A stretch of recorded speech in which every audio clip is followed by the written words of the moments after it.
Oke.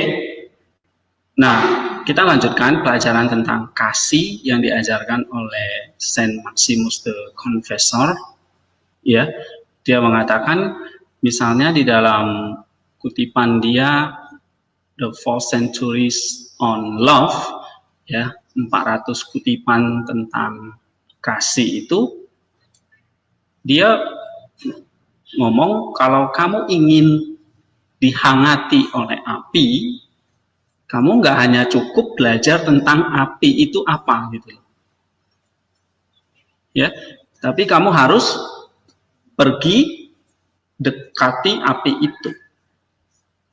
Kamu harus action gitu. Kamu nggak bisa cukup hanya tahu ide tentang api itu kayak gini. Tapi kalau kamu nggak melakukan apa-apa, ya kamu tetap akan dingin. Tetap nggak bisa merasakan hangatnya api itu. Nah, sama seperti kasih, ya kan? Kita belajar tentang kasih di kelas, di gereja, ya, baca buku, ide tentang kasih mungkin sudah banyak. Tapi kamu nggak akan bisa merasakan hangatnya kasih itu kalau hanya tahu tentang kasih, tanpa kamu mengasihi. Ya. Nah, Maximus mengajarkan kepada kita itu tentang kasih itu bukan hanya sekedar, oh kasih itu kasih agape gitu ya. Tapi sebetulnya kata yang dia pakai itu adalah di situ eros. Eros itu seringkali kita artikan kan cinta yang membarah antara sepasang kekasih gitu ya kan. Cinta anak muda lah eros itu. Kayak kamu atau kita tuh jatuh cinta sama seseorang, ya, hati kita tuh kalau ketemu dia tuh bergetar-getar, ya kan? Semangat ngomong kayak satu hari itu kayak sejam gitu, ya. Pokoknya penuh patience, penuh apa ya? Api namanya, burning love. Nah itu eros. Nah, Allah mengasihi kita itu ternyata juga pakai kata eros. Burning love, kasih yang menyala-nyala. Terang, api itu. Ya. Nah, kita mengasihi Allah juga gitu, pakai eros, burning love itu. Artinya apa? Kasih itu memang membakar kita. Kasih itu memang burning. Ya, membakar atau memurnikan. Nah, kita tahu di dalam diri kita, ya di dalam hati ini kan satu sisi manusia yang penuh kedagingan, manusia daging, manusia alamiah, ya sarkikos anthropos, ya psikikos anthropos, itu adalah manusia yang dikuasai oleh hal-hal yang bertentangan dengan roh. Itulah yang disebut sebagai daging. Jadi kata daging itu bukan hal-hal yang sifatnya hanya daging jasmani ya, yang dikatakan oleh Rasul Paulus dalam Roma pasal 7, Galatia pasal 5 itu ya. Tapi ini adalah hal-hal yang bertentangan dengan Roh Kudus. Kita bisa baca dalam Galatia Roma pasal 8 ayat 31, 34 ya. Jadi daging adalah hal-hal yang bertentangan dengan roh atau keinginan Roh Kudus. Galatia pasal 5. Itu ada di dalam hati kita, ya. Nah, hati itu kayak semacam apa? Unconscious atau alam bawah sadar kita. Sehingga itu kayak ruang kedalaman batin, tempat kedalaman batin yang seluas samudra, di mana segala macam ada di situ. Kayak samudra kan ada segala macam ikan ada di situ. Ada yang baik, ada yang buas, gitu ya. Ada ikan yang kecil, ada ikan yang besar, ada ikan yang lumba-lumba, ada ikan yang baik, tapi ada juga binatang buas. Itulah hati kita. Nah, itulah hal-hal daging yang bertentangan Roh Kudus, itu juga mesti dibakar oleh kasih, oleh eros tadi, burning love. Dibakar apa? Dibakar sampai habis. Tadi seniman cerita, anger, kemarahan, itu sebetulnya jadi nafsu yang membakar hati itu. Jadi kalau di dalam ruangan ada api, tapi api itu sampai membakar hati kita, ya hati kita yang akan kena, ya kan? Gitu. Jadi kalau misalnya anger itu sampai membakar kita, akhirnya timbul apa? Timbul yang namanya kebencian lah. Ya kan? Kebencian itu akan menimbulkan apa? Dosa yang lain. Pembunuhan dan sebagainya. Tanpa merciful, tidak ada belas kasihan, tidak bisa mengampuni. Ya kan? Nah, itu akibat anger, tapi itu dipanasi, dikipas-kipasin oleh iblis. Sehingga apinya makin besar, makin membakar. Ya.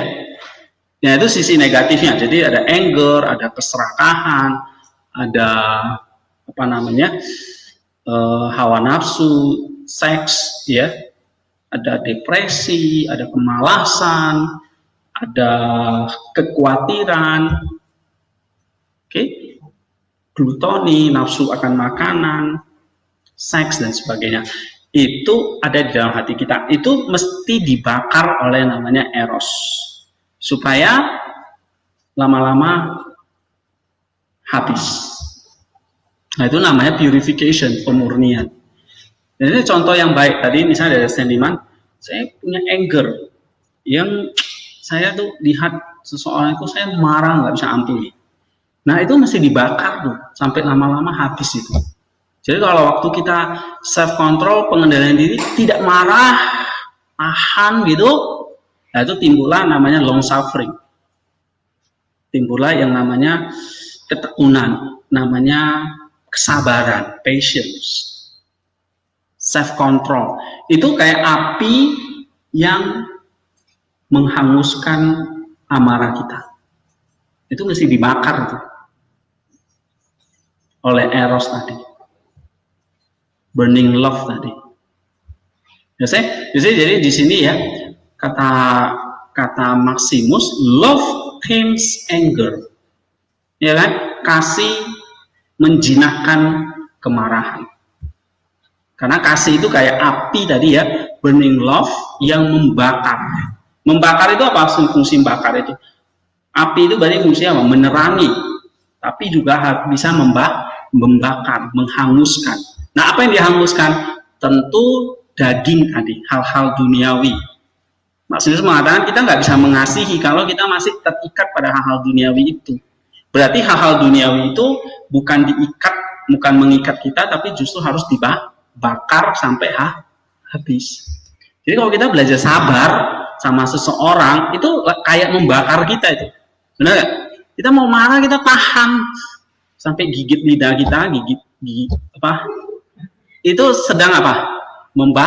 Membakar. Pernah alami kan? Bisa saya sudah mau marah gitu, saya tahan aja. Nah, itu kayak burning love. See? Kayak kamu lagi jatuh cinta sama orang, kamu lagi panas-panasnya itu kan. Gitu. Ya, misalnya kayak kamu tuh punya apa? Yang kedua misalnya bukan hanya anger ya, marah, misalnya tentang seks misalnya. Libidonya muncul nih. Ya kan? Berarti panas. Burning, membakar itu. Oke?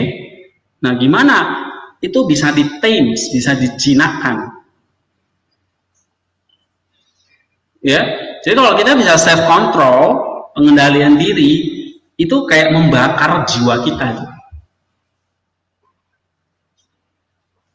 Ya. Ya, kita misalnya udah mau jatuh dalam masturbasi nih misalnya. Tapi kita bisa punya self control, kita bisa jinakkan itu memang nggak enak. Kita kayak ada konflik, ada kayak apa semacam ya pergumulan gitu yang berat. Ya, jadi, nah kalau kita mencintai Allah, maka kan Maximus mengatakan dia akan kasih kita kuasa. Kuasa apa?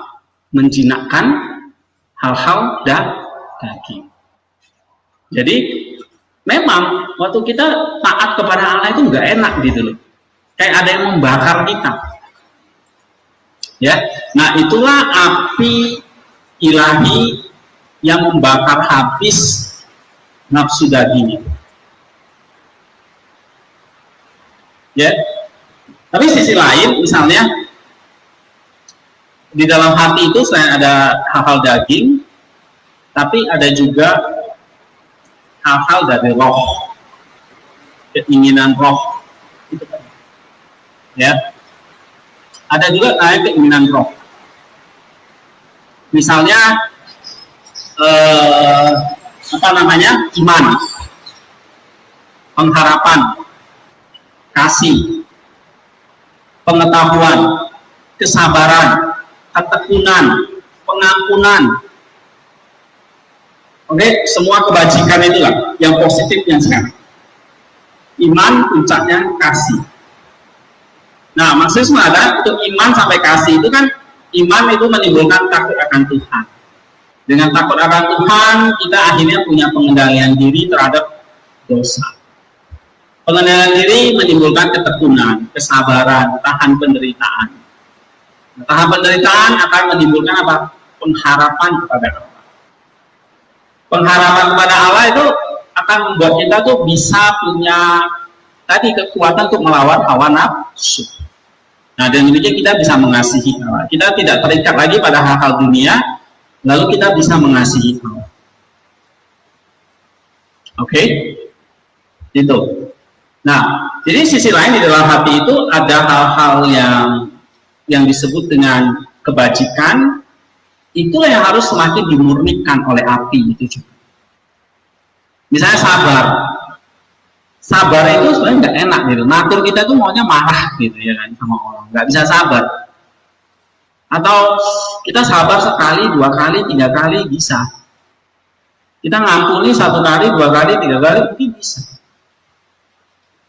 Tapi kalau terus itu kayak makin lama kita itu nggak bisa, nggak sabar kita.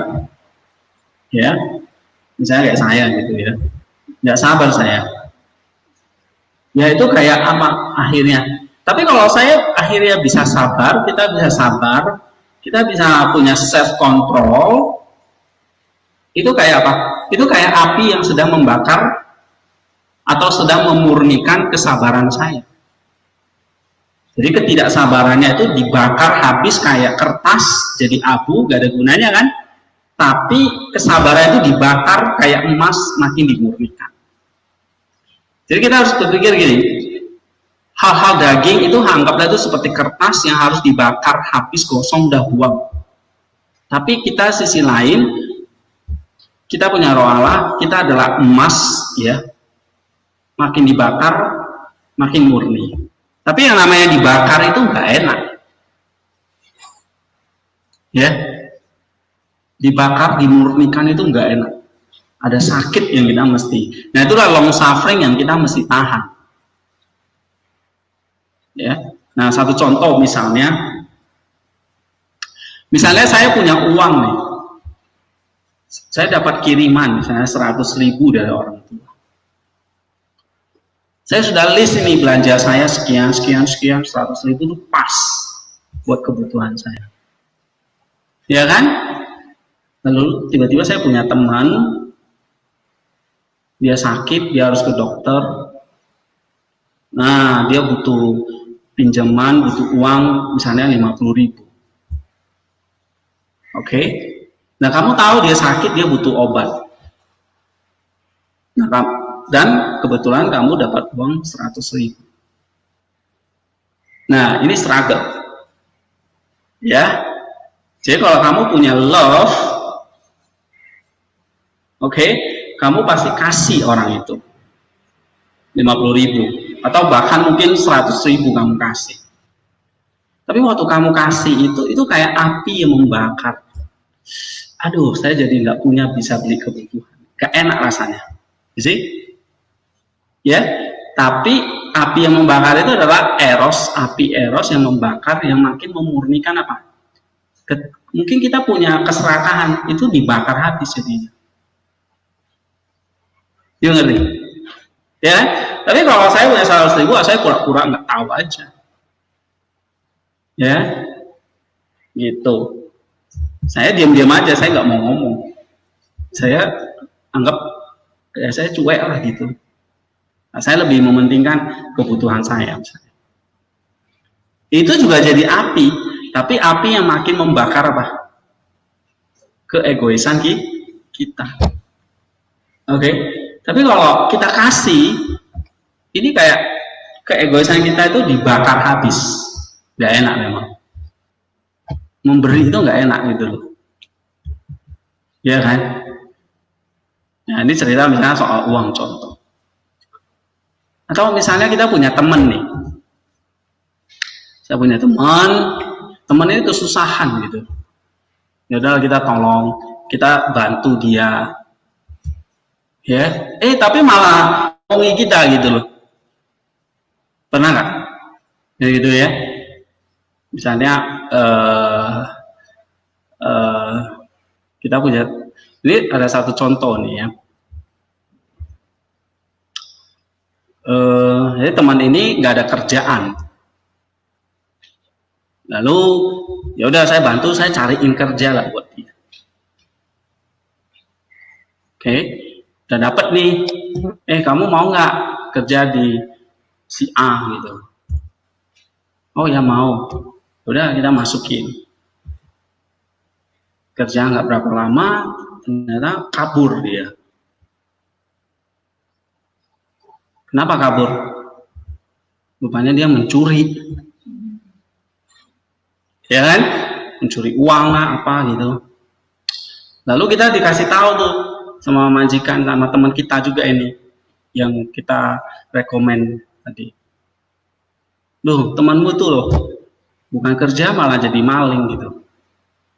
Oke, jadi sometimes ya, karena kita mau jadi orang baik sulit, ya kan? Kita mau nolong orang nih, kita maksud baik nolong orang, kasih dia pekerjaan, malah dia nyuri. Nah, terus kita sama yang dicuri itu gimana rasanya? Malu kan? Oke? Kita paling nggak juga gimana kita bisa ikut tanggung jawab gitu. Nah, that's it. Ya, jadi kasih memang bukan hal yang gampang. Karena apa? Karena kita harus mulai dari iman. Dari iman takut akan Allah. Lalu harus ada apa namanya? Penguasaan diri.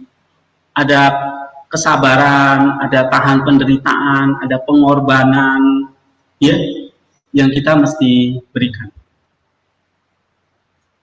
Gitu. Oh, misalnya kalian pasti punya pengalaman.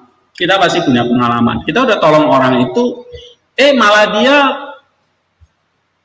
tidak berterima kasih. Malah mungkin menjelek-jelekkan kita di belakang. Iya kan?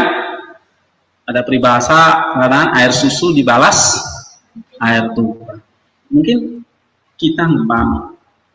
Tapi Tuhan tetap memerintahkan, kamu tetap berbuat baik. Walaupun kita berbuat baik, itu membakar kita. Waktu dia mengkhianati kita, itu kayak membakar kita gitu.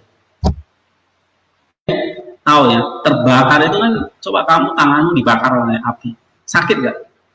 Sakit. Jadi kalau kita mengasihi itu pasti sakit. Kayak gitu.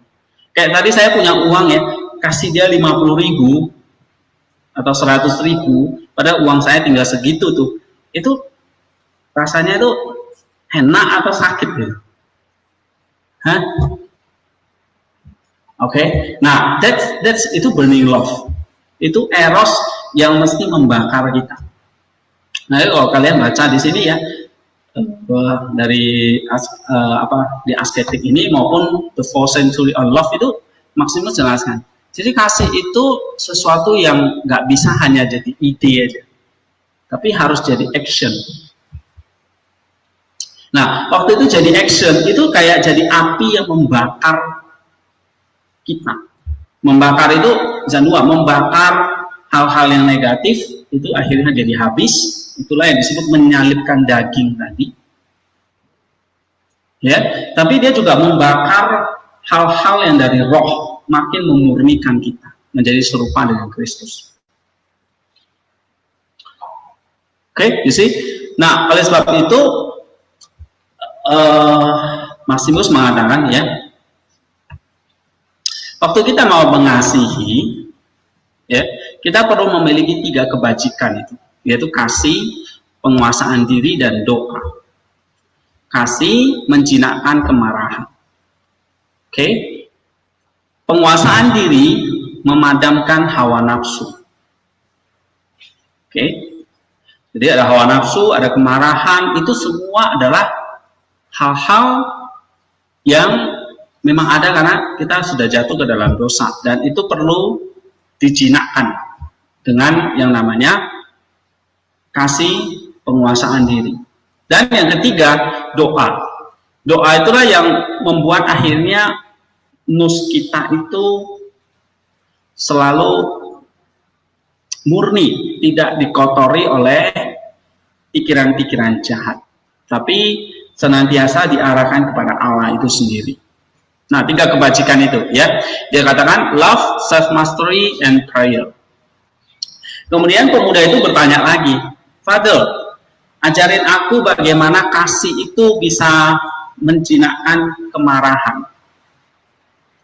Jadi kalau kita marah, kita benci sama seseorang, ya hanya kasih itu yang bisa menjinakkan itu. Ya. Nah, lalu biarawan itu menjawab, faktanya adalah ya, kita harus punya yang namanya merciful, belas kasihan. Oke? Dan melakukan hal yang baik untuk sesama kita. Menjadi tahan menderita untuk kepentingan dia. Ya. Tahan terhadap apa yang dia hadapi. Oke? Nah, disitulah maka kasih itu bisa menjinakkan kemarahannya. Jadi gini, kan Rasul Paulus ngomong ya, atau Tuhan Yesus juga ngomong. Jadi kalau ada orang yang berbuat jahat kepadamu, ya, memusuhi kamu, Tuhan Yesus sering ngomong, kamu disuruh jalan 1 mil, kamu kasih 2 mil. Kamu kasih pipi kiri, jangan kiri, kasih pipi kanan. Jadi doakan musuh-musuh. Paulus ngomong juga, kasih bara tanamkan kasih terus sampai di atas kepalanya itu apa namanya? Iya, bara api. Nah, itu artinya gini. Kita kalau dia berbuat jahat, kita tuh mesti mencoba membalaskan. Oke, jadi gini, kalau dia berbuat jahat, itu adalah api si jahat yang akan membakar. Kalau kita termakan, kita akan ikut terbakar. Jadi kalau dia memusuhi kita, dia akan menyebarkan kebencian, menyebarkan fitnah. Itu adalah api yang menghanguskan. Nah, kalau kita terpancing, akhirnya ya kita kena api yang menghanguskan itu. Menghanguskan apa? Menghanguskan kesabaran kita, menghanguskan kasih kita. Karena ini api yang menghanguskan, api yang jahat. Oke? Nah, kita mesti ngerti bahwa ya kita di sini dia katakan kamu harus bisa tahan, long suffering, harus bisa merciful, harus endure, artinya tekun menghadapi itu. Ya, jangan termakan oleh apinya yang membakar.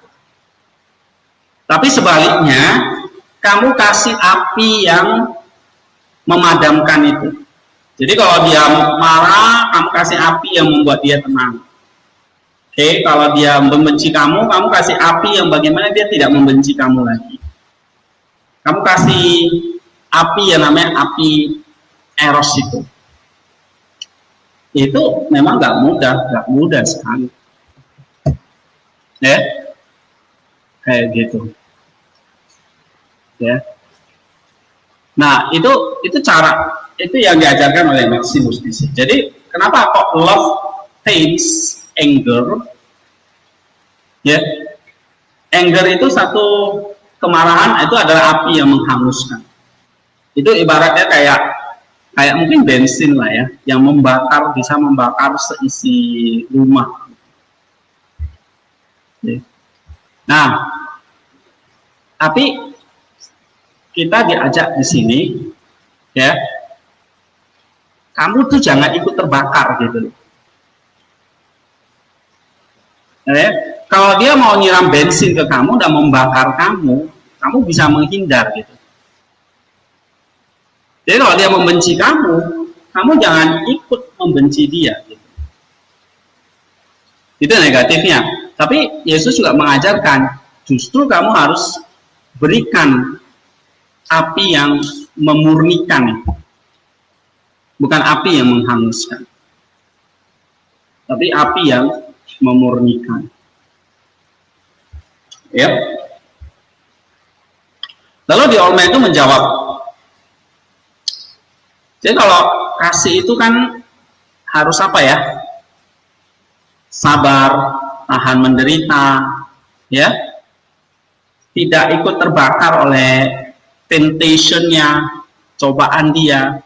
Jadi ingat ya, di sini pelajaran penting bagi kita adalah kebencian dari orang lain, kemarahan orang lain, apapun yang kita keluarkan juga sama orang lain, itu ingat, itu bisa jadi kayak api yang membakar hangus orang itu. Nah, kita nggak mau dong. Kalau kamu disiram bensin ya kamu tolak, kamu jangan ikut terbakar gitu. Ya. Nah, kita mesti punya apalagi dia di sini katakan.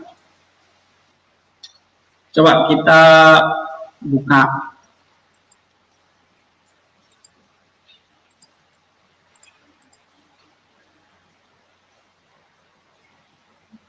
Pengkhotbah 1 ayat 29 ya.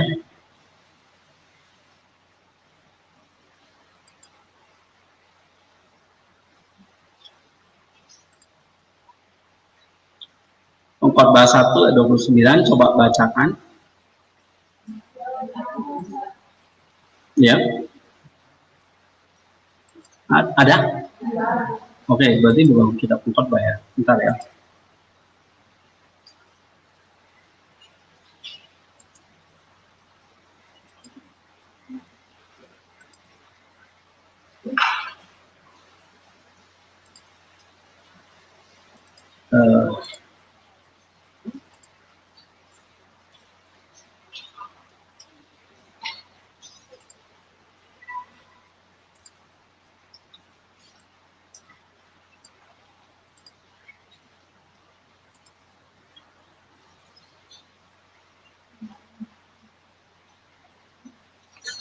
Ecclesiastes.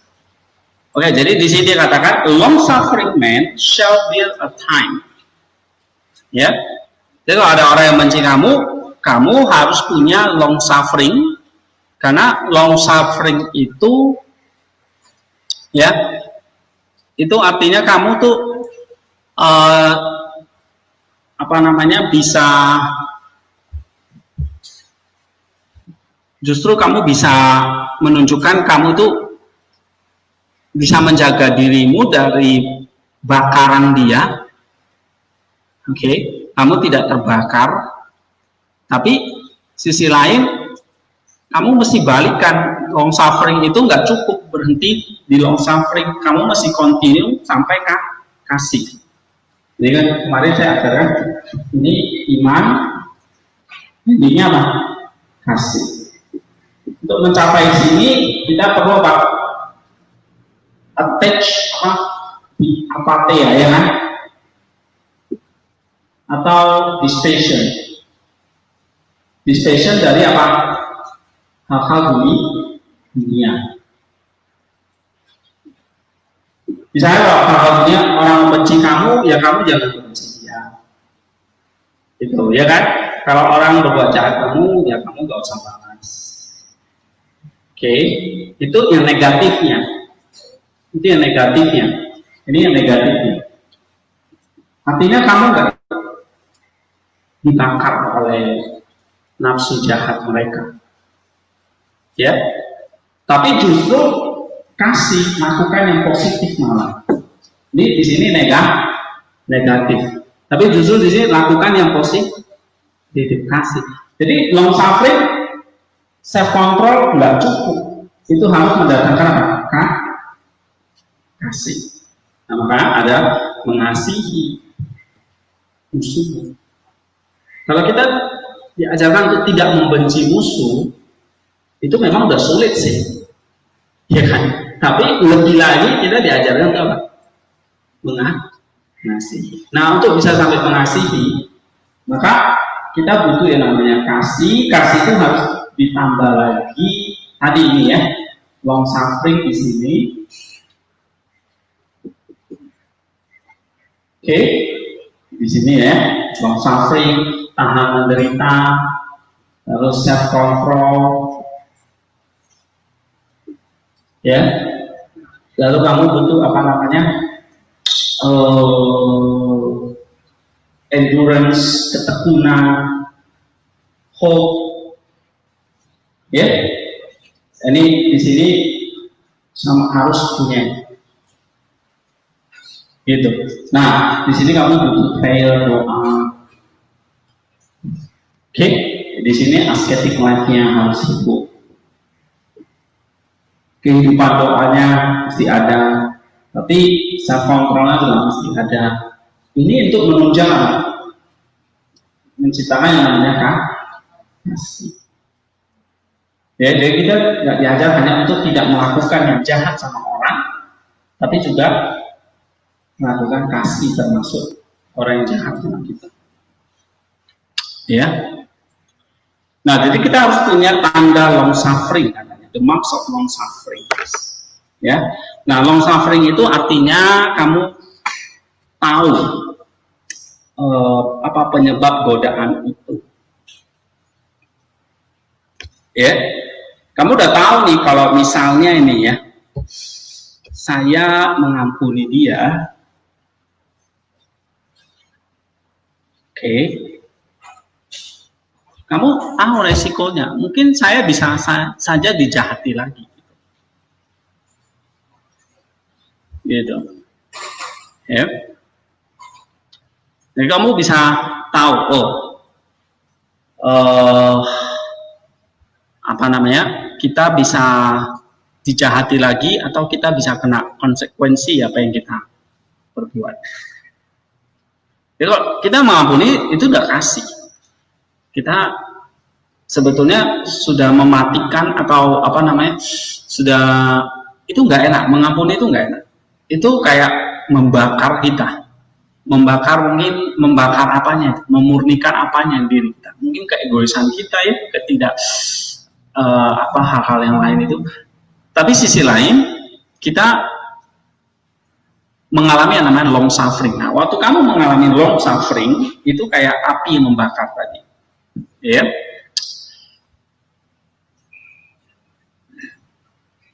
Lalu Maximus mengatakan,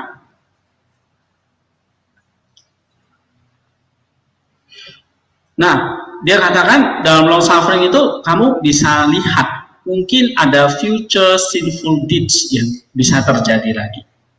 Ya.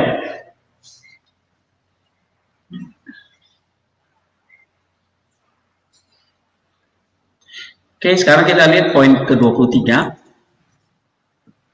Nah, bagaimana self mastery itu memadamkan hawa nafsu?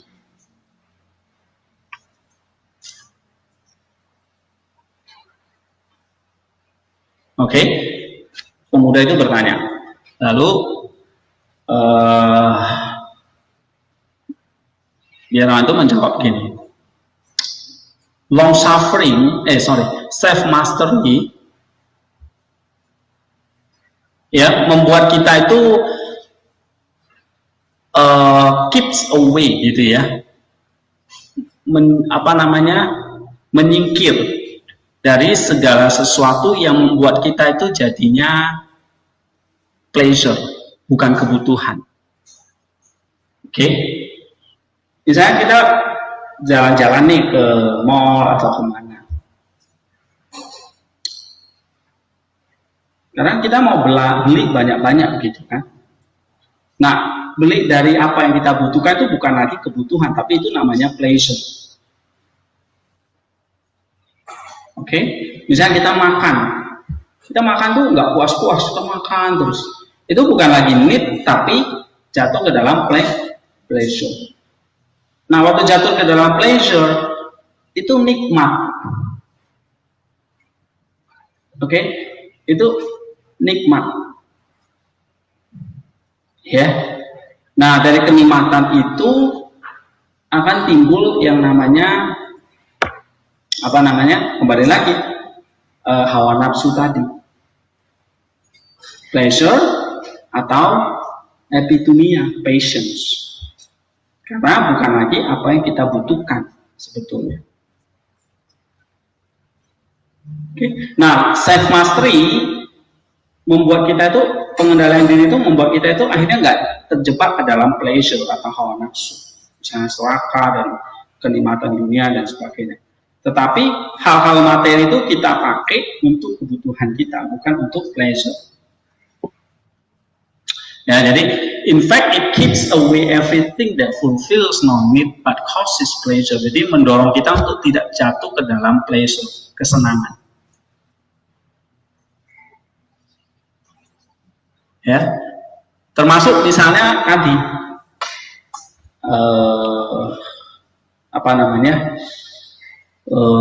amarah dan sebagainya, ya, gitu.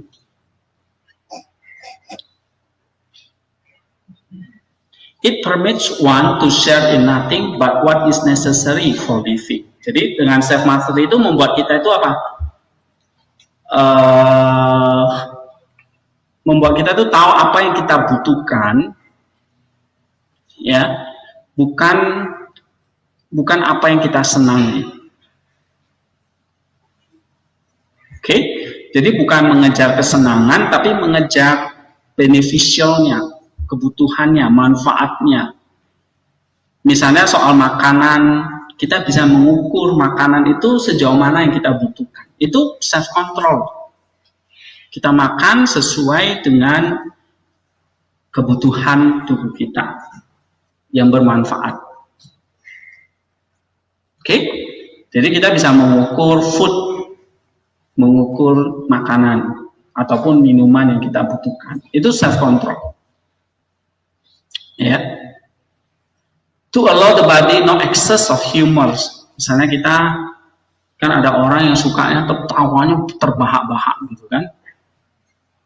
Nah, orang yang punya self control itu dia nggak akan membiarkan tubuhnya itu jatuh ke dalam excess humor yang akhirnya ya kan? Nah, itu self control ya. Jadi tidak membuat tubuh itu akhirnya jatuh ke dalam humor-humor yang akhirnya jatuh ke dalam dosa. Ya kadang kita humor tapi humornya parah gitu loh. Humornya apa? Sampai membuat kita itu jadi dosa. Nah, itu harus ada punya self control. Ya. Oke, menjaga kehidupan tubuh ini supaya tidak jatuh ke dalam intercourse, dalam perzinahan. Yaitu self control. Nah, jadi kita harus punya continence, quenches conspicuous. Ya, jadi self mastery itu menjinakkan atau memadamkan api hawa nafsu. Nah, istilah menarik dipakai quenches ya, memadamkan. Berarti apa yang dipadamkan? Api ya. Yang namanya api pakai istilah memadamkan. Air meniram air. Bukan memadamkan air kan? Memadamkan api. Jadi hawa nafsu itu kayak api. Tapi api yang menghanguskan. Nah, kalau orang itu lempar api itu kepada kita tadi, kita harus punya love justice. Berarti kita harus punya tadi ini ya. Tapi sisi lain kita sendiri ya, kita punya hawa nafsu di dalam diri kita Ya, nah itu yang juga harus dipadamkan. Bagaimana memadamkannya? Dengan self control atau self mastery. Ya, oke. Jadi kalau memang ada orang-orang dari luar yang mencoba untuk menyiram kayak bensin atau api gitu. Nah, kita harus punya kasih di sisi lain. Kita harus punya merciful. Tapi sisi lain, di dalam diri kita, dalam hati ini ada hawa nafsu yang juga mesti dipadamkan. Ya, itu dengan self mastery. Contohnya tadi ya, kita nggak terjebak kepada pleasure, food, drink, ya, kesenangan akan makanan dan minuman. Oke, misalnya Pak, minum alkohol boleh nggak? Nah, ingat itu kebutuhan atau pleasure. Kalau pleasure berarti ya kamu minum itu untuk kesenangan. Akhirnya harta bendamu akan habis untuk minum. Ya kan, banyak rumah tangga hancur karena memang suaminya alkoholik, edik. Akhirnya hartanya mungkin ya, atau narkoba lah misalnya. Oke? Nah, itu jadinya jatuh ke pleasure, itu kayak api yang menghanguskan. Ya, nikmat, tetapi itu jadi api yang membakar kita habis, membakar hatimu tadi. Ya, kita bisa jatuh kepada hal-hal yang shameful desire, ya, sampai kayak kayak kita kayak jadi binatang, sehingga nggak punya malu. Udah nggak punya malu lagi kalau kita tuh minta-minta nanti. Kayak orang kayak narkoba itu kayak gitu-gitu udah gak punya malu mereka. Bahkan berani membunuh, mencuri dan sebagainya. Oke, nah kalau kita terjebak ke namanya pleasure tadi. Ya, atau lidah.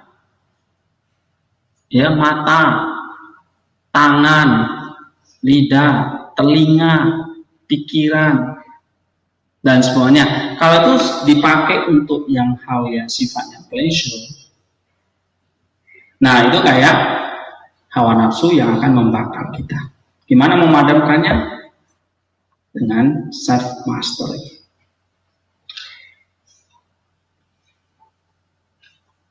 Ya. Nah, lalu kebajikan yang ketiga, dia katakan, bagaimana dengan doa yang katanya bisa membuat pikiran kita itu terbebas dari pikiran-pikiran jahat. Ya, lalu biarlah itu menjawab, pikiran-pikiran jahat itu pasti akan membuat kita tuh mengarah kepada hal-hal dunia. Ya, hal-hal yang akan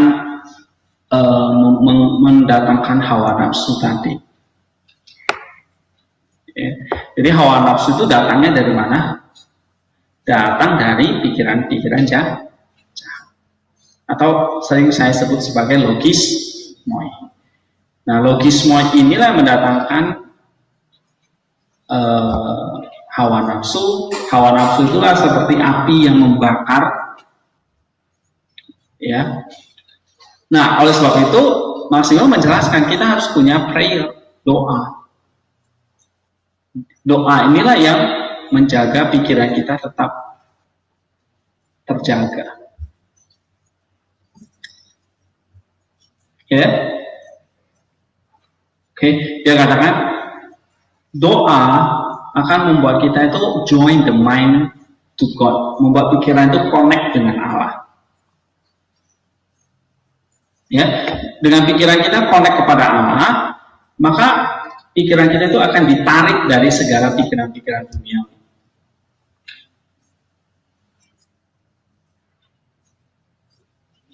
Ya. Oke, sehingga pikiran kita nih, nus kita ini menyatu dengan Dia, menjadi seperti Dia, God-like. Makanya Rasul Paulus kan memerintahkan kepada kita untuk berdoa tanpa henti. Oke, jadi kalau misalnya tadi Maksimus mengatakan hawa nafsu itu kayak api yang membakar hati jiwa kita. Nah, yang bisa menjinakkannya itu tadi ya, love, self mastery, dan yang ketiga prayer. Oke, ya, kamu harus punya kasih, kamu harus punya jadi kasih itu kayak hubungannya dengan sesama, ya, secara horizontal. Self mastery ini kayak pergumulan di dalam batin, oke, untuk memadamkan api hawa nafsu itu. Nah, yang ketiga dengan doa, tentu dengan pertolongan dari Allah.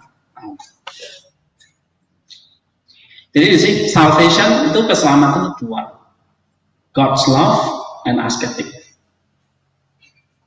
Oke, seringkali kan kita diajar hanya anugerah, tapi kita lupa iman. Oke, salvation di dalam Maksimus dikatakan pengorbanan Kristus, dan satu lagi ascetic life. Nah, baru kamu bisa mencapai yang namanya keselamatan, keserupaan dengan Kristus. Nah, ascetic life yang paling penting yang diajarkan oleh Maksimus di sini adalah doa. Doa tanpa henti. Ya, sebab doa itu kayak menjadi kayak apa namanya ya, grace, anugerah, kekuatan yang akhirnya membuat itu iman bisa bergerak sampai sini. Jadi kalau nggak ada kekuatan, kita nggak bisa mencapai namanya long suffering, self control, ketekunan, pengharapan. Ini hanya bisa kalau kita capai itu dengan energi positif. Ini energi positif doa. Kalau ini energi semua untuk melawan yang jahat kan, tahan menderita, untuk melawan, sabar, mengampuni, penguasaan diri itu untuk melawan hal-hal yang negatif. Oke? Melawan hal-hal yang dari nafsu dari dalam diri kita. Dispassion, hal-hal yang negatif. Nah, kita perlu energi itu. Energi long suffering dan sebagainya untuk melawan hal-hal yang negatif. Nah, itu harus ditambah dengan energi yang positif, yaitu anugerah itu. Oke. Nah, kalau di dalam Taoisme itu ada yin dan yang, ya. Energi yin dan yang. Nah, di dalam Maximus itu ada energi yang positif, energi ilahi, dan energi untuk melawan atau memadamkan nafsu-nafsu jahat. Oke. Nah, so di sini dia katakan, maka dari mana kita memperoleh energi yang positif itu? You join the mind to God. Join pikiranmu kepada Allah lewat doa. Lalu orang itu bertanya, bagaimana bisa berdoa tanpa henti itu? Ya.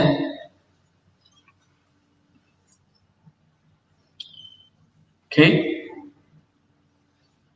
Apakah bisa manusia itu berdoa tanpa henti?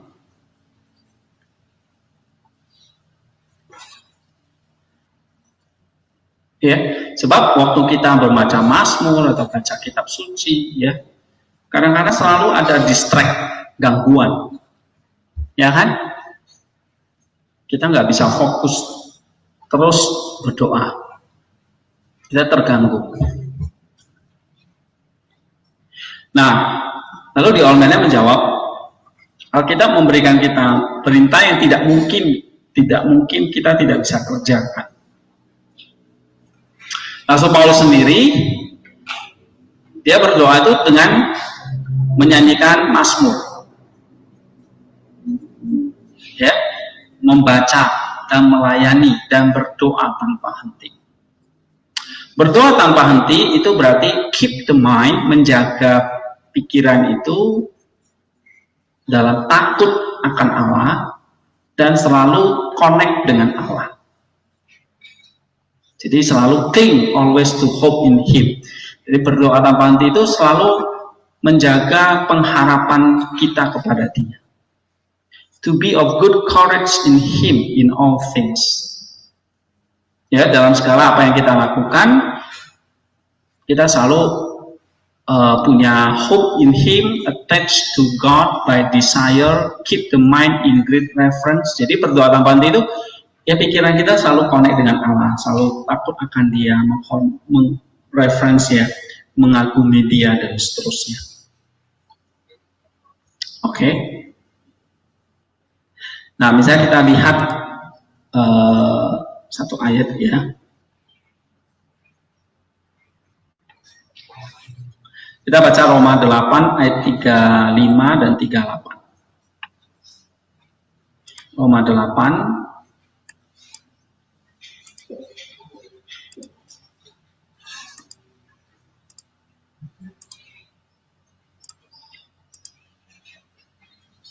ayat 35, di situ dikatakan, siapakah yang akan memisahkan kita dari kasih Kristus?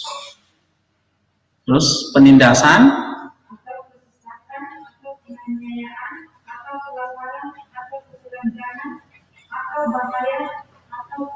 nah ini artinya apa? Dalam kondisi apapun kita tidak bisa dipisahkan dari kasih Kristus. Artinya dalam kondisi apapun ya Kristus mengasihi kita. Kita lihat lagi ayat 38. Sebab aku yakin bahwa baik makhluk maupun hidup, baik malaikat maupun pemerintah, baik yang ada sekarang maupun yang akan datang, atau kuasa-kuasa baik yang di atas maupun yang di bawah, ataupun suatu makhluk lain, tidak akan dapat memisahkan kita dari kasih Allah yang ada dalam Kristus Yesus Tuhan kita. Oke. Jadi kalau kasih Allah itu senantiasa ada, dicurahkan kepada kita, nah berarti waktu kita meresponinya itu juga nggak boleh terputus. Itulah dalam doa tadi. Ya.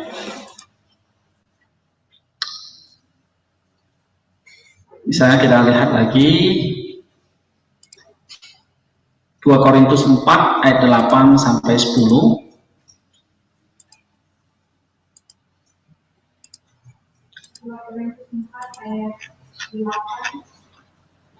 Dalam segala hal kami ditindas, namun tidak tercuci. Kami habis akal, namun tidak putus asa. Kami dianiaya, namun tidak ditinggalkan sendirian. Kami dihempaskan, namun tidak binasa. Kami senantiasa membawa kematian Yesus dalam tubuh kami, supaya kehidupan Yesus juga menjadi nyata dalam tubuh kami. Iya. Nah, dari ayat ini, misalnya ayat yang ke-10 ya, dalam segala keadaan. Ya kan, Rasul Paulus ceritakan. Kami senantiasa apa? Membawa kematian Yesus di dalam tubuh kami. Supaya kehidupan Yesus juga menjadi nyata di dalam tubuh kami. Nah, it means that dalam pelayanan tanpa henti seperti itu. Ya, senantiasa membawa kematian Yesus di dalam tubuh kami. Supaya apa? Kehidupan Yesus menjadi nyata di dalam tubuh kami. Nah, itulah doa tanpa henti. Nah, dari situ baru kita diberi energi yang positif tadi untuk bisa apa tadi? Untuk bisa punya long suffering, self control, endurance, hope, Sehingga kamu bisa mencapai apatia, lalu kamu bisa mencapai kasih. Gitu. Ya. Kayak pelayan Rasul Paulus lah. Kalau dia nggak punya kasih itu ya, maka nggak mungkin dia bisa itu tahan terhadap penderitaan yang dia tuliskan itu. Benar nggak? Gitu. Jadi kalau dia nggak punya kasih ini, ya maka dia nggak punya ini semua. Tapi karena dia udah punya kasih, begitu kita setuju nggak bisa mengatakan Rasul Paulus itu punya kasih. Sebab dia ngomong kan, teladani aku karena aku mengikuti Kristus. Berarti Kristus punya kasih, dia punya kasih nggak? Punya. Nah dia punya kasih, berarti dia sudah mengalami ini semua belum? Sudah. Dia punya iman, dia bertobat, ya. Dia punya long suffering, dia ceritakan. Dia punya self control, endurance, hope, apatia, dia semua punya. Gitu. Nah, baru bisa disebut dia punya kasih. Kita nggak akan punya kasih kalau kita tuh nggak punya iman, nggak punya pengharapan. Ya. Nah, bagaimana itu supaya kita bisa punya kasih? Paulus mengatakan, jangan sedetik pun kamu tidak membawa kematian Kristus. Ya, kamu tidak berarti kita senantiasa membawa kematian Yesus di dalam tubuh kami. Nah inilah doa dan penghenti. Sebab itu adalah the positive energy ilahi yang memampukan kita akhirnya bisa mencapai ini. Jadi kalau nggak ada ini, kita dengan kekuatan kita saja nggak mungkin. Ya.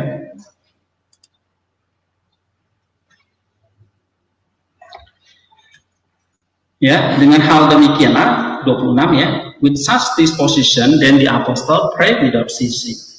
Jadi dalam kegiatannya, ya, di dalam segala hal yang dia kerjakan, dia selalu berharap di dalam Allah. Oke, dengan alasan itulah all the saints always rejoice in their tribulation. Karena ada doa tanpa henti yang selalu berharap di dalam Allah itu, dia bisa bersuka cita di dalam segala penderitaan. Sakit ini mengasihi orang, tapi kita bisa menikmati namanya sukacita. Maka dalam buah roh itu ada kasih, tapi ada juga sukacita. Itu satu paket. Bukan macam-macam buah ya, tapi itu buahnya satu. Di dalam buah yang satu itu rasanya macam-macam. Rasanya kasih, mungkin rasanya pahit, gak enak. Tapi ada rasa manis, sukacita. Ya, gitu. Kita disuruh sabar, gak enak tuh, asem lah ya. Jadi, tapi ada juga rasanya penghiburan dari Allah. Ada rasanya manis. Ya kayak makan buah apa ya asam manis itu? Nah, buah apa asam manis? Mungkin kayak ya mungkin buah apel yang belum terlalu matang itu kita makan, ada asam, ada manisnya lah ya. Something like that lah, blending lah ya. Mungkin apa? Ada tribulation karena kasih gak enak. Kata tadi kita udah baca ya, Rasul Paulus ditindas dan sebagainya gitu. Tribulation pahit, ya. Tapi ada rejoice. Oke. Nah kita lihat satu cerita ya di sini.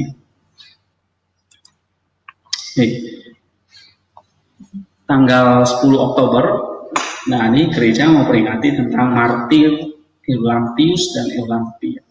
Ini teladannya Paulus ya. Di Nikomedia, dan akibat martir mereka berdua itu 200 martir juga ikut.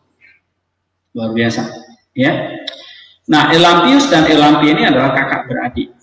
Jadi kakaknya namanya Eulampius, ya.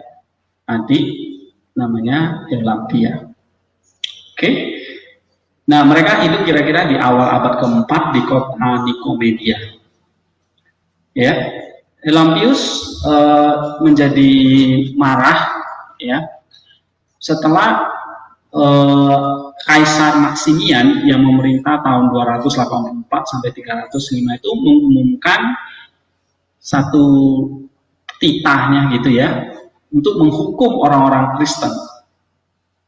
Ya, Elampius marah gitu.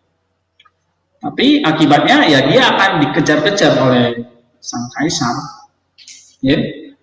Lalu dia ditangkap. Ya. Nah, dibawalah ke trial ya, disiksa gitu. Oke, dan disuruh menyangkal Yesus, menyangkal imannya. Tapi Elampius menolak. Ya, akhirnya dia disiksa dengan iron hooks ya, dengan besi di rekim ya, di pukul gitu. Oke, lalu dibakar dengan batu bara ya, dicucukkan ke tubuhnya itu, panas-panas batu bara yang panas itu. Oke, dia mengalami yang namanya tadi tribulation. Itu pahit tuh. Kalau kayak kita makan buah tuh, buah yang pahit banget.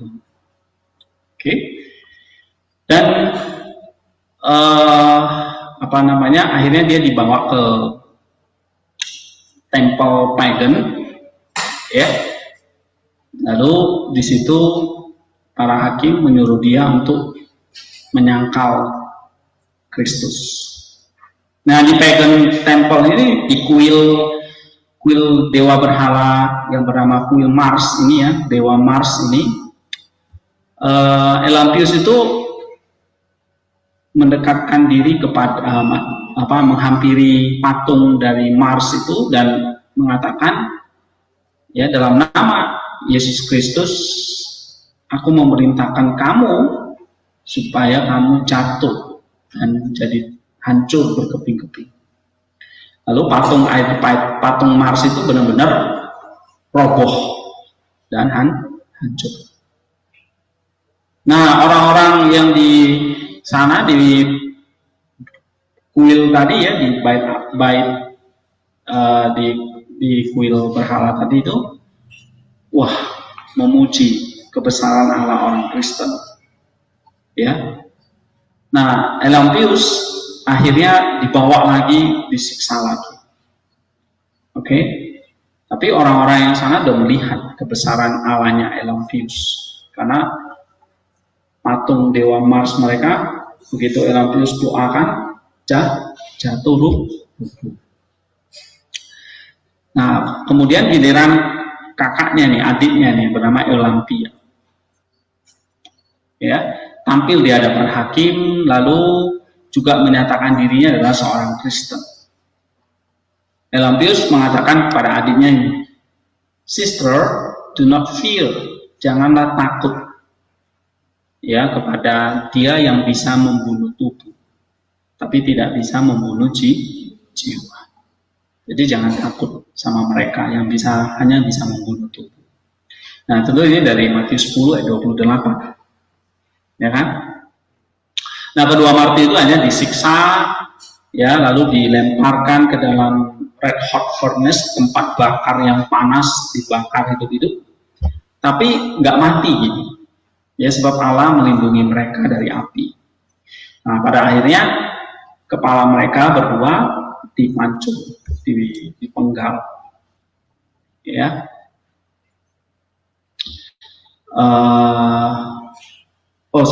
Yang dipenggal itu ada Elampius, tetapi adiknya Eulampia mati karena disiksa sebelum dipenggal.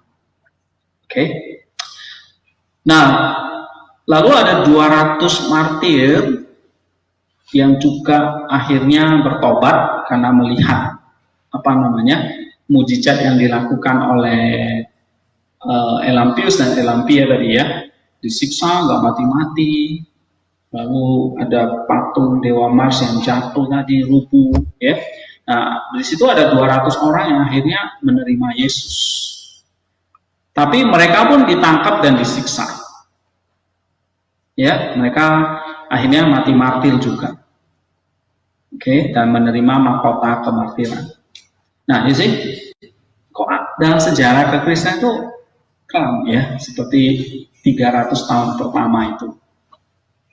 Ya, tapi ada orang yang benar-benar punya kasih kepada Allah, sehingga untuk sampai ke sini dia mengalami apa? Long suffering. Oke, dia alami yang namanya apa? Penderitaan, sabar, tekun dalam penderitaan. Nah, ini makanya disebut martir. Berarti orang-orang yang memang mati di dalam Kristus karena disiksa atau dibunuh. Ya, nah kok bisa ada orang-orang seperti itu? Karena punya kasih tadi. Ya, walaupun prosesnya untuk menghasilkan kasih tadi ada long suffering yang harus mereka alami. Ya. Nah, sama seperti tadi kesaksian Rasul Paulus. Ya, coba kita baca lagi satu ayat.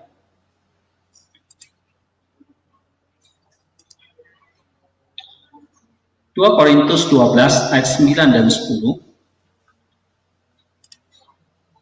2 Korintus 12 ayat 9 dan 10.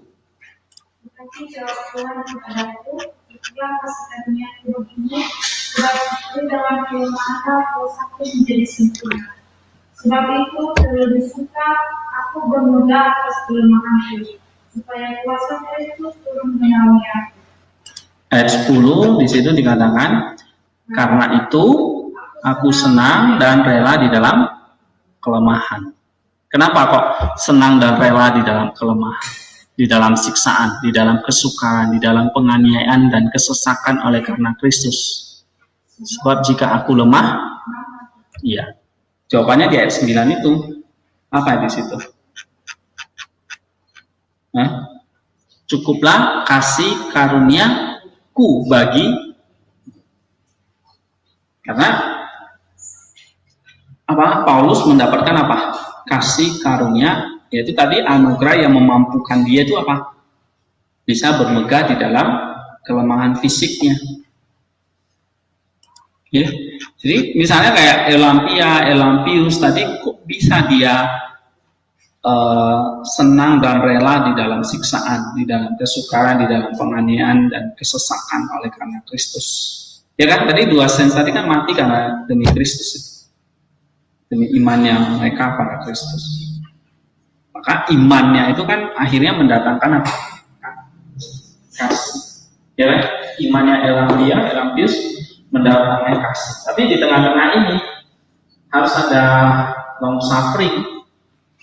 Yang Rasul Paulus itu katakan kelemahan lah, siksaan lah, kesukaran lah, penganiayaan lah, kesesakan lah. Ya. Oleh karena Kristus. Kok bisa dilalui itu semua? Karena memiliki kasih karunia atau anugerah. Ya.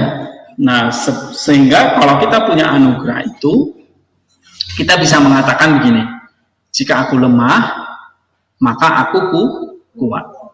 Lemah dalam pengertian apa? Mungkin tubuh fisiknya ditangkap, disiksa, disesak, ya, di dalam penganiayaan seperti Elampius tadi atau Elampia tadi. Lemah, tapi kok dikatakan aku kuat? Ini kan kontras. Berarti apa nih yang kuat ini? Hah? Apanya yang kuat? Imannya, pengharapannya, kasihnya. Iya kan? Ini yang kuat. Ini kok bisa kuat? Karena apa? Dia kan ngalami ini kan? Ya kan? Oke? Karena apa? Ditambah dengan anugerah. Paham kan? Oke. Nah, di sini dikatakan ya, that the power of Christ may dwell in me. Apa kuasa Kristus tinggal di dalam aku? Anugerah tadi, energi tadi. Ya, yeah? The power of Christ may dwell in me. Itulah yang membuat kita kuat, anugerah tadi. Walaupun aku lemah. When I am weak, then am I powerful.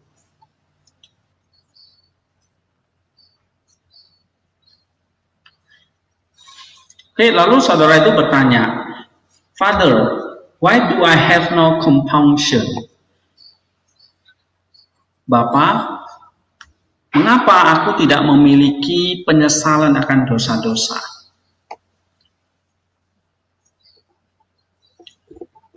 Atau apa namanya ya, tangisan lah ya akan dosa-dosa. Nah, lalu Father itu menjawab, karena kamu tidak punya takut terhadap Allah. Kamu nggak punya rasa takut terhadap Allah. Ya.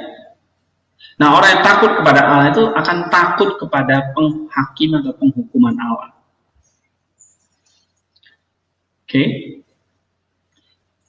Apakah kamu tidak merasa takut ketika kamu mendengar Musa ya berbicara tentang orang-orang berdosa di hadapan Allah? Coba kita buka Ulangan 32 ayat 41.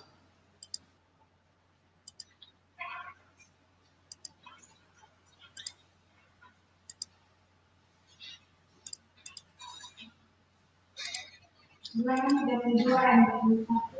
Apabila aku memasang pedangku dan berkilat-kilat dan anakku memegang hukuman, maka aku membalas dendam kepada lawanku dan mengenakan kebalasan kepada yang membenci. Iya, tuh ada apa namanya pembalasan. Nah, masa kita tidak takut? Ya. Lalu kita lihat lagi Ulangan 32 ayat 22. Sebab api telah dinyalakan oleh mukaku dan menyala sampai ke bagian dunia orang mati yang paling bawah. Api itu mengakar bumi dengan hasilnya dan menghanguskan dasar bumi. Iya, jadi ada murka Allah di situ. Ya.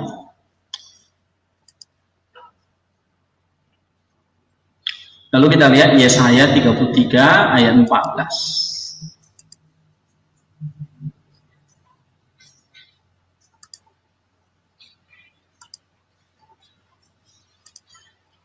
Yesaya 33 ayat 14. Di situ dikatakan orang-orang yang berdosa terkejut di Sion. Orang-orang murtad diliputi kegentaran. Mereka berkata, siapakah di antara kita yang dapat tinggal dalam api yang menghabiskan ini? Siapakah di antara kita yang dapat tinggal di perapian yang abadi ini? Nah, Mas Yesus mengatakan kita akan punya compunction, ya, akan punya pertobatan, oke, kalau kita punya takut akan Allah. Ya, tapi takut akan Allah itu dimulai dari mana? Ketika kita beriman kepada Dia. Jadi iman mendatangkan takut akan Allah. Takut akan Allah itu artinya apa? Kamu takut akan penghukumannya yang mengerikan itu.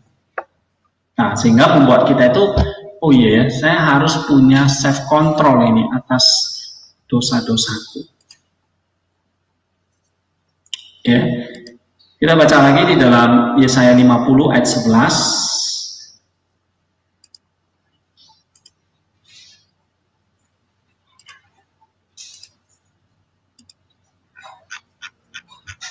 Sesungguhnya kamu semua yang menyalakan api dan yang memasang panah-panah api, masuklah ke dalam nyala apimu dan ke tengah panah api yang telah kamu pasang.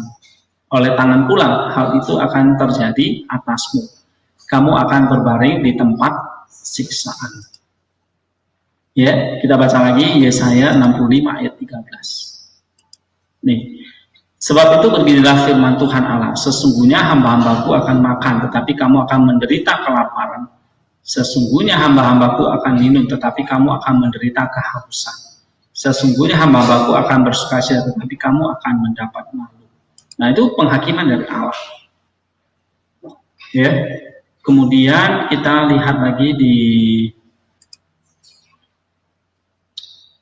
Yeremia 13 ayat 16. Yeremia 13 ayat 16.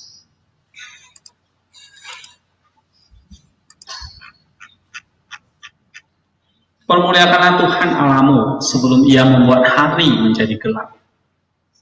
Ya kan? Sebelum kakimu tersandung di atas bukit-bukit yang diliputi senja. Sementara kamu menanti-nantikan terang, tetapi ia menjadikan hari kelam pekat dan mengubahnya menjadi gelap gulita. Nah, ini lihat ada penghakiman dari Allah yang bakal terjadi. So, kata Maximus, kalau kamu punya itu, kamu punya fear of God, nah kamu akan punya compunction. Ya, siapa yang tidak takut mendengar Yeskiel ini berkata seperti ini? 78 ya. Kita baca Yeskiel 7 ayat 8.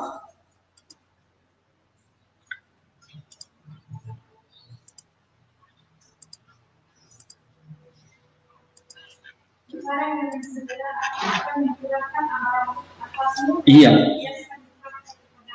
Oke. Aku akan mengakhiri engkau selaras dengan timpalanku dan membalaskan kepadamu segala perbuatan menyakiti. Iya. I will accomplish my anger in thee. I will pour out my wrath upon thee. Aku akan mencurahkan amarahku padamu.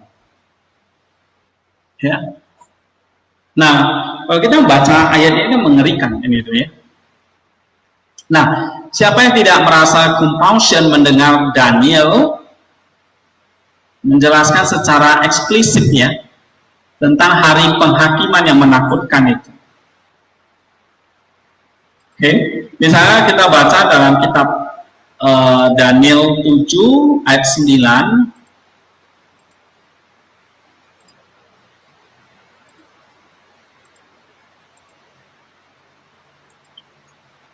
Nah, lihat bagaimana penghakiman ya.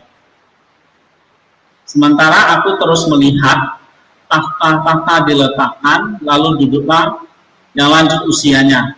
Pakaiannya putih seperti salju dan rambutnya bersih seperti bulu domba. Kursinya dari nyala api dengan roda-rodanya dari api yang berkobar-kobar. Ya. Lalu ayat 10. Suatu sungai api timbul dan mengalir dari hadapannya, 1000 kali beribu-ribu melayani dia, dan selaksa kali berlaksa-laksa berdiri di hadapannya. Lalu duduklah majelis pengadilan dan dibukalah kitab-kitab. Ayat 11. Aku terus melihatnya karena perkataan sombong yang diucapkan tanduk itu. Aku terus melihatnya sampai binatang itu dibunuh. Tubuhnya dibinasakan dan diserahkan ke dalam api yang membakar. Ya, nah saudara, lihat itu. Nah, kata Maximus ya, ada penghakiman Allah yang mengerikan. Lalu baca Daniel 7 ayat 13 sampai 15. Coba bacakan.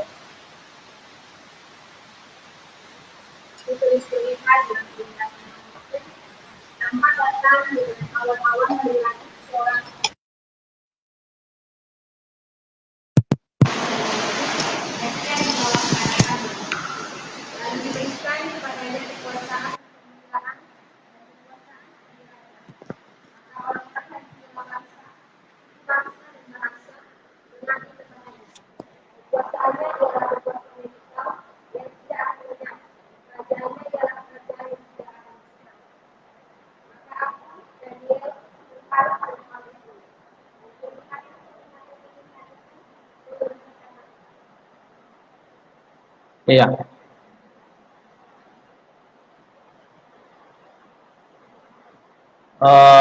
Kita baca lagi dalam Mazmur 61 ayat 12. Mazmur 61 ayat 12.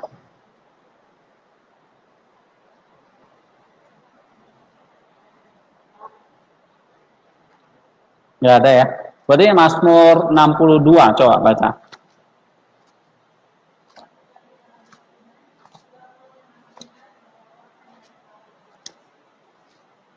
Mazmur 62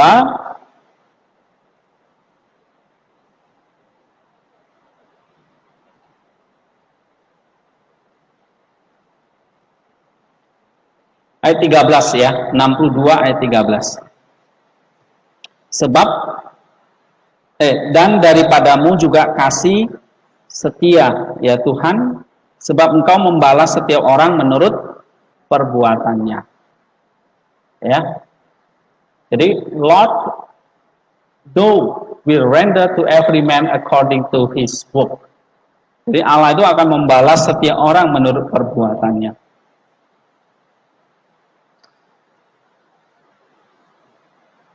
Lalu kita coba baca juga 2 Korintus 5 ayat 10.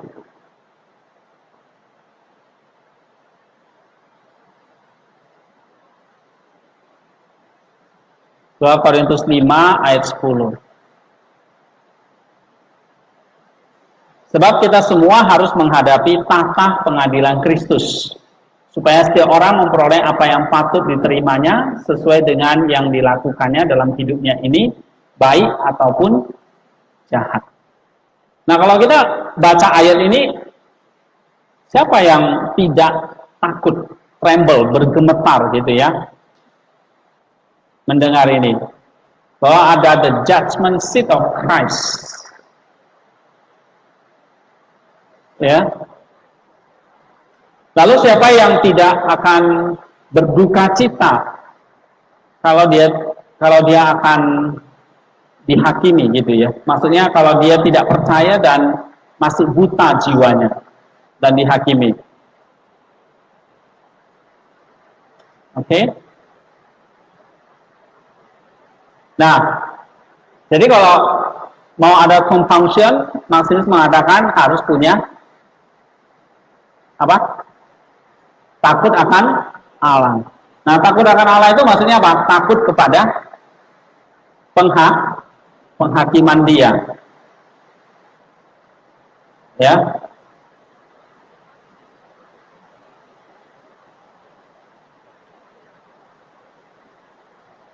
Kalau kita baca lagi Matius 25:41.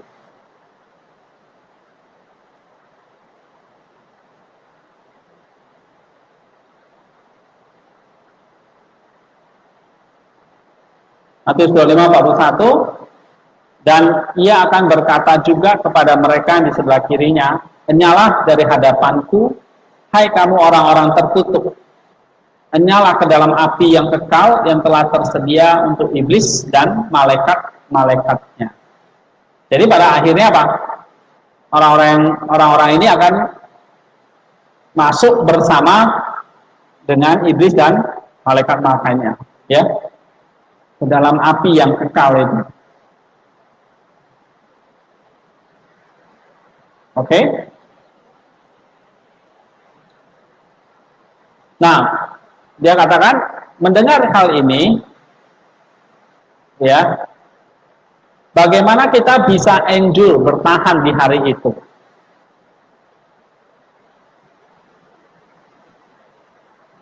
Ya, how shall we endure that day? Kita lihat Keluaran 20 ayat 13 sampai 15.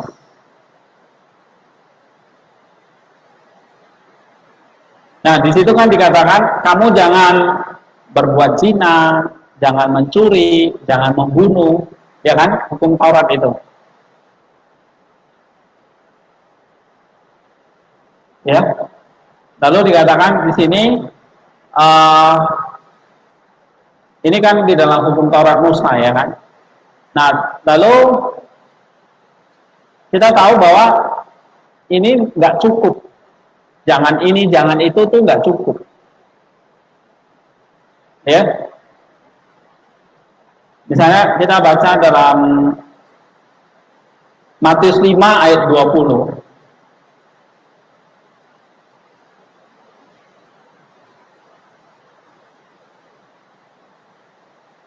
Ya.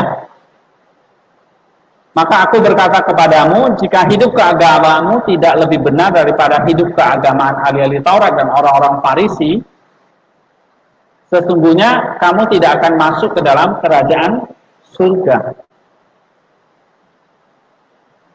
Oke? Jadi kita di sini dituntut apa? Christian perfection, kesempurnaan. Ya, untuk bisa menghadapi pengadilan tadi.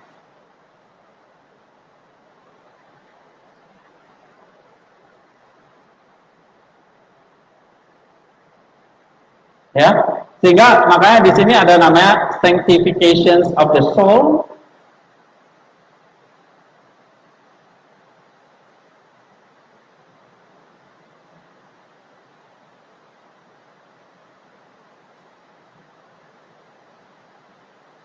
Nggak jelas ya suaranya? Hah? Jelas?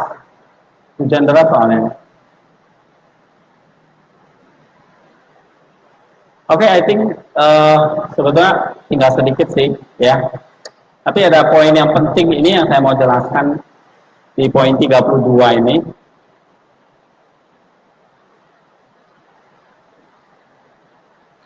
Nanti kalian bisa baca sendiri ya.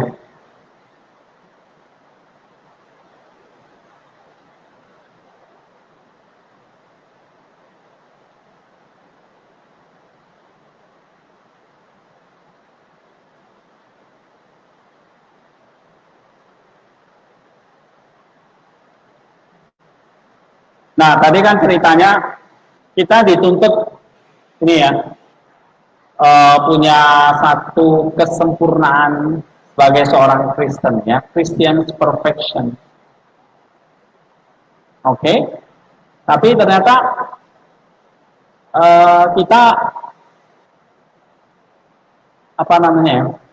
Para nabi itu pun menangisi ya, menangisi Israel, menangisi bangsa itu yang jahat ya. Nah, sebetulnya kayak para rasul juga sama, menangisi kita gitu.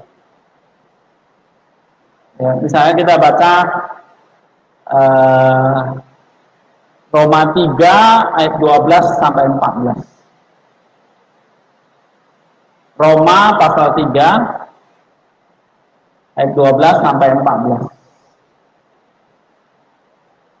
Semua orang telah menyeleweng, mereka semua tidak berguna, tidak ada yang berbuat baik, seorang pun tidak. Oke? Jadi problemnya adalah kita akan menghadapi pengadilan Allah di mana kita dituntut untuk sempurna.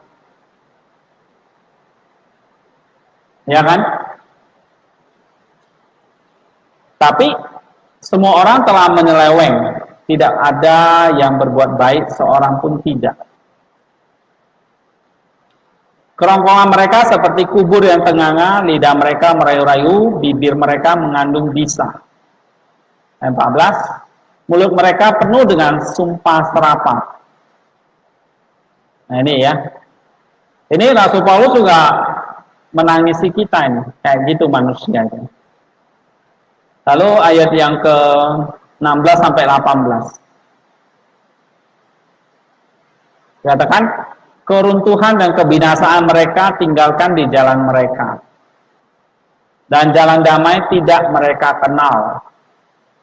18, rasa takut kepada Allah tidak ada pada orang itu. Ya, kita baca lagi ayat 90 2 Timotius 3 ayat 1 sampai 4. 2 Timotius 3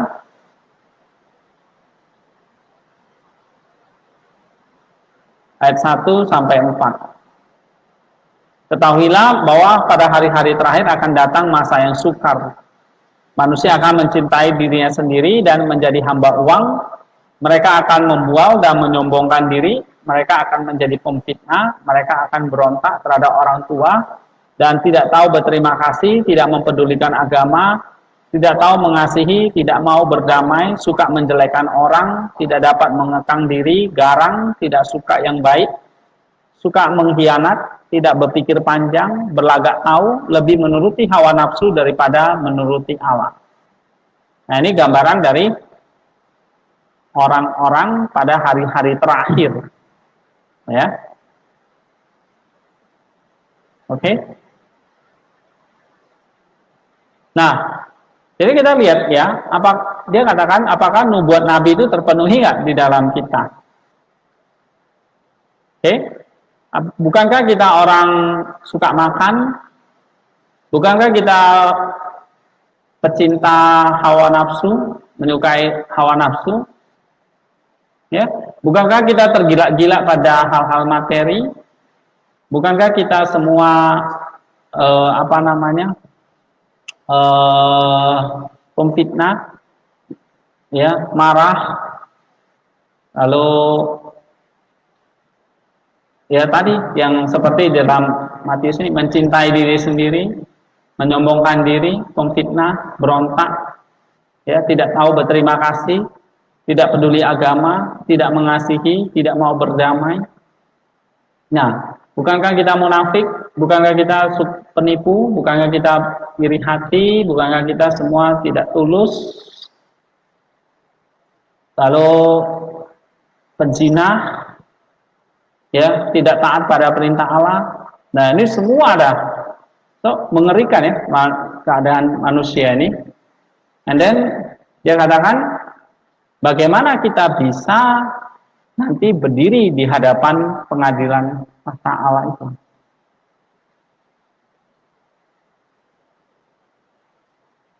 Ya, bahkan kalau kita lihat di dalam Yohanes 8 ya, Yohanes 8 ayat 41 dan 44.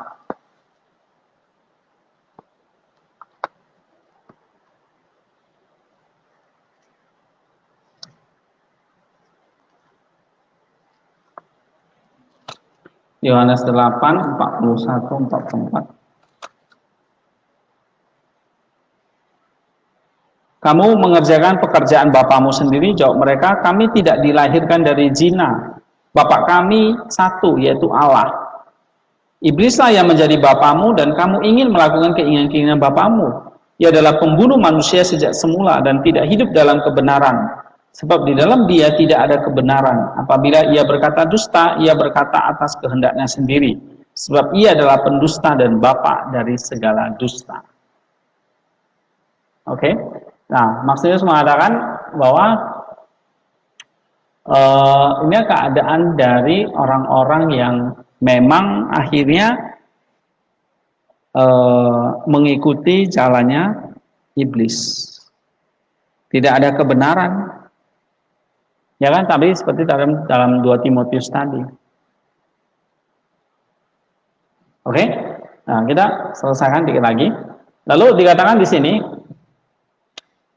nah, jika kita adalah transgressor ya, yang suka melawan perintah Allah, ya, ya.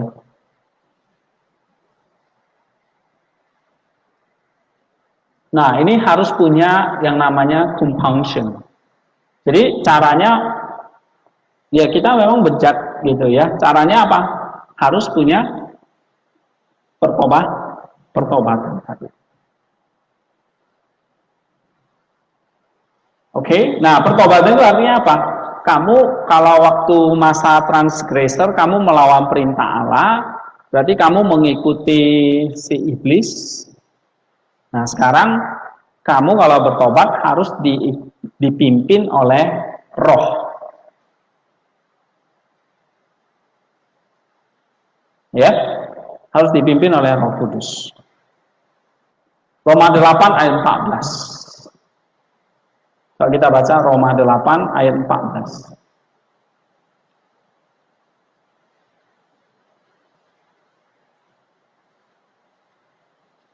Semua orang yang dipimpin Roh Allah adalah anak-anak Allah. Ya. Nah, jadi kebalikannya adalah kalau transgresor anak-anak iblis. Oke, coba kita baca 1 Yohanes 3.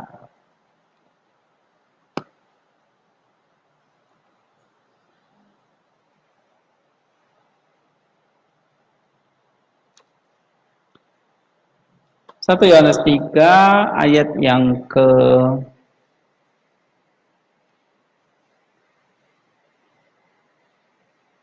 7 dan 8. Anak-anakku, janganlah membiarkan seorang pun menyesatkan kamu. Siapa yang menyesatkan di sini? Iblis. Barang siapa yang berbuat kebenaran adalah benar, sama seperti Kristus adalah benar. Barang siapa yang tetap berbuat dosa berasal dari iblis, sebab iblislah berbuat dosa dari mulanya.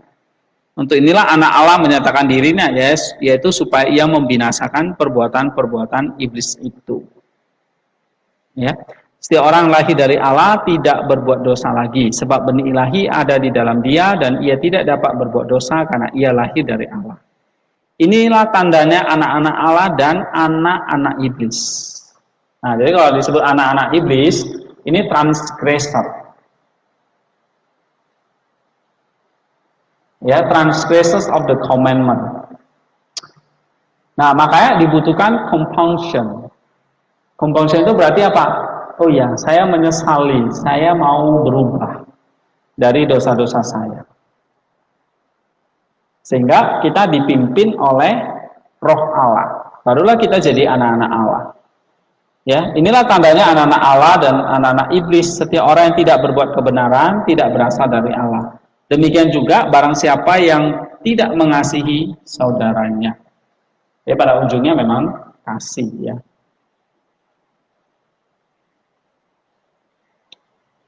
Oke.